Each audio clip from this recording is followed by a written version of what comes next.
দিন ইসলামকে খাটো করা বা দিন ইসলামের মৌলিক কোন বিষয়কে খাটো করা কুফরি। এক উম্মাহ মহিলা বলছে বাক্সতে যে যাকাতের চেয়ে চাঁদাবাজি ভালো। আরে মহিলা, তোমার কোন রাজনৈতিক দলকে ধোলাই করতে হয় করো, নাম নাও, তাদের কর্মকাণ্ড বলো, কিন্তু তারা যেটা নেয় ওটা তো জাকাত না। তারা জাকাত বললেই তো জাকাত হবে না। জাকাত তো ইসলামের 5টা স্তম্ভের একটা ভিত্তি।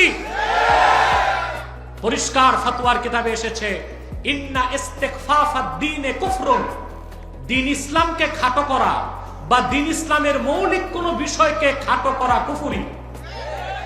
আর মহিলা দেখছে তার এমপি পদ যায়, এমপি পদ আবার ছিল কি সংরক্ষিত নারী আসনের লাড্ডু,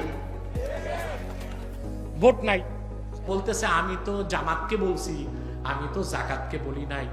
বোন, আপনি জামাতের সমালোচনা করবেন, ভিন্ন ভাষায় করুন, জাকাতকে ছোট করতে পারেন না।